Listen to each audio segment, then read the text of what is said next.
It's another day, it's another staple in the boot collection. Today I'm going to be reviewing some very exclusive Red Wing Iron Rangers.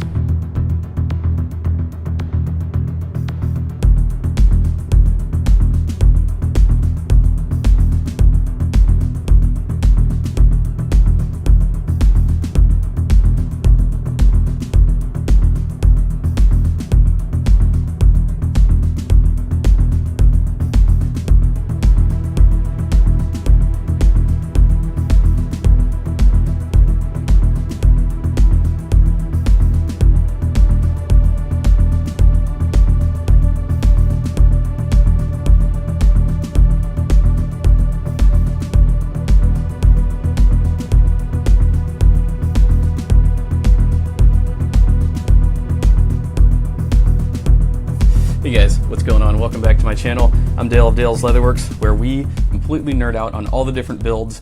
So in today's video, I'm not reviewing my own boots, I'm actually reviewing my buddy Eli's boots. He had these sent to me to review, and you can find Eli at the Heritage Tribute on Instagram. I have to say, I'm very envious of his boot collection. He's got an incredible boot collection, just made up of the most articulately curated collection I could imagine. He's got so many amazing builds, including Grantstone, Truman, Whites, Viberg, Alden, all the good ones, and he also has great taste in Red Wings.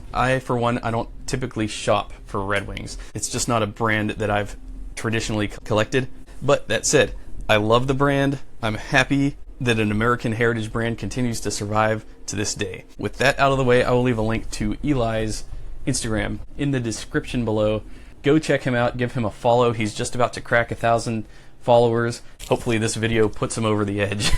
But in all seriousness, Eli is a really good dude. I've gotten to know him over the past few months. Really amazing guy, really insightful, really great boot collection. I'm hoping to have him on for a real boot talk one of these days. So anyways, this is going to be the 8011, the Monson Ranger boot in White Ash Settler. Now, I've never seen White Ash Settler before. It's not quite white or ashy. It's more of an orange / tan color. A really amazing color for the Iron Ranger, I have to say. Oh, sorry, this isn't an Iron Ranger. This is a Monson Ranger. We're going to explore the differences here. The Red Wing 8011 Monson Ranger is a former Red Wing Japan exclusive, and then became exclusively available to the European Red Wing shoe stores too. The Red Wing Shoes 8011 Monson Ranger dates back to 1912. The original Munson last was developed by Dr. Monson, a major at the medical department of the U.S. Army. It took Dr. Monson 4 years to measure the feet of 2,000 soldiers in order to find their perfect last. Until today, the Monson last is part of the official U.S. military footwear. The Red Wing 8011 Monson Ranger is made from a special White Ash Settler leather, and the boot has a subtle brogue detail on the toe cap. The Red Wing Monson Ranger has a strong nitrile cork sole.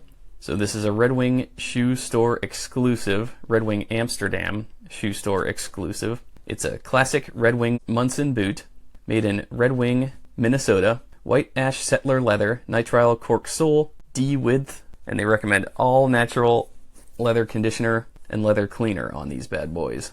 Red Wing Amsterdam, they posted an announcement on their website. It says, "Today marks the release of a very special Red Wing style, specifically a Red Wing shoe store limited edition coming over all the way from Japan. It is a style that is uniquely different from any other Red Wing boot that we currently have on offer. We're talking about the 8011 Monson Ranger." Monson what? Yes, Monson Ranger. The Monson Ranger is a one-of-a-kind Red Wing style with some very distinct features. Notably, there are the toe caps. While they are quite similar to those of the Iron Ranger, they also share features with the toe caps that you usually see on quarter brogue dress shoes. This cap toe was a staple style during the 1920s and 30s and used to be very well represented in the Red Wing catalogs. In addition to the toe cap, we definitely want to mention the leather that the boots come in. It's called White Ash Settler.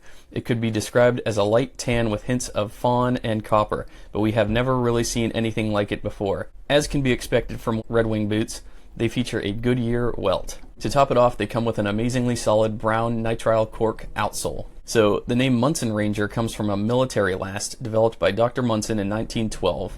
Throughout his career, Dr. Monson studied the feet of soldiers. He argued that the construction of shoes should not be led by fashion and style, but by the human foot and its physiological requirements. In other words, he thought that shoes should allow your feet to move naturally, especially in the case of the military. This is why he developed the Monson last. This last became very popular after its introduction. It didn't take long for it to be used in work boots too.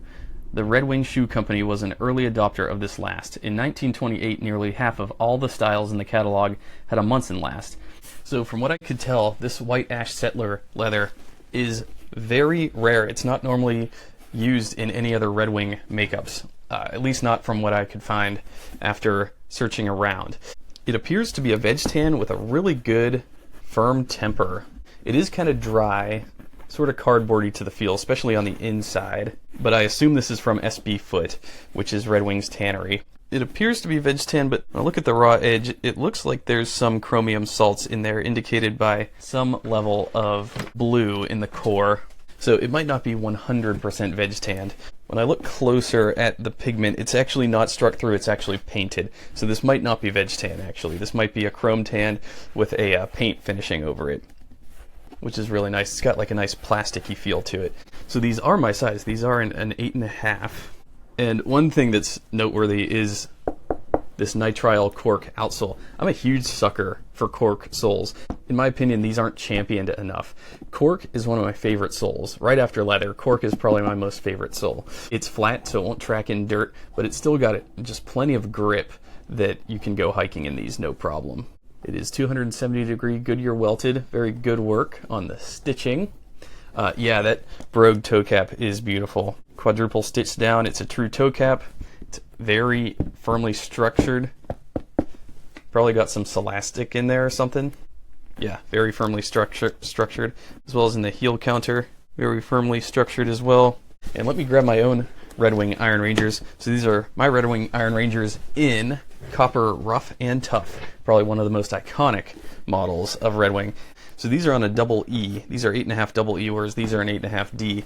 Yeah, the Ds are definitely more tapered in, more curvaceous, I would say, compared to the E-width. The E-width looks a little bit more clunky. So actually, I believe the Red Wing Iron Ranger is actually on the number 8 last, which is different compared to this Monson last. So the Monson Ranger is the Iron Ranger built on the Monson last. I thought I could tell some differences in the last, despite the width differences. And looking at the stitch pattern on the sole, yeah, the Monson last, it has a much more tapered waist compared to the Iron Ranger on the number 8 last.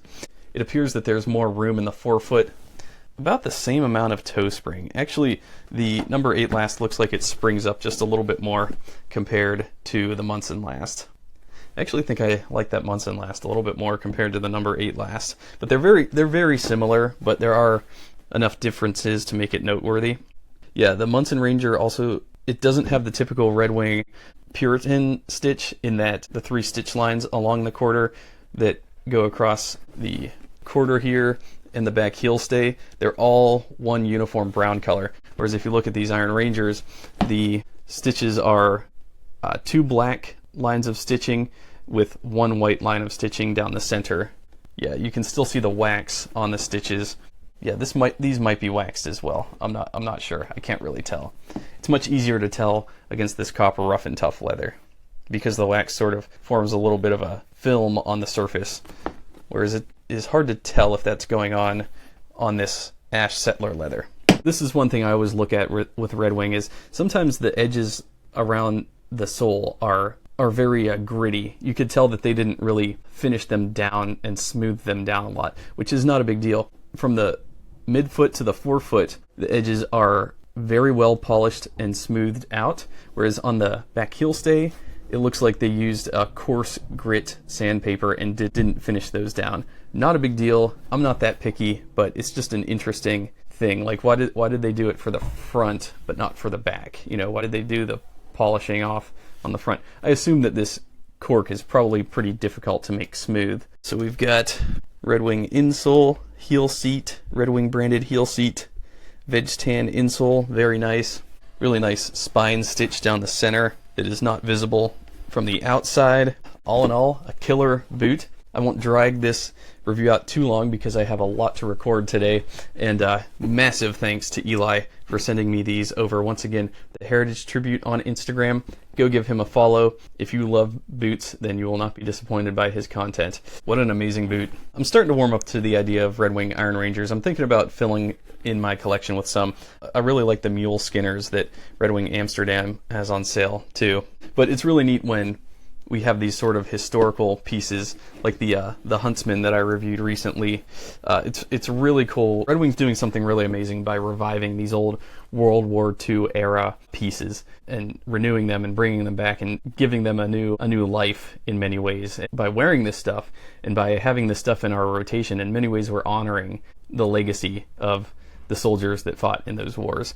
As a veteran myself and as the grandson of two veterans, that's something that is always deeply held in my consciousness. So anything World War II related, I'm on board with.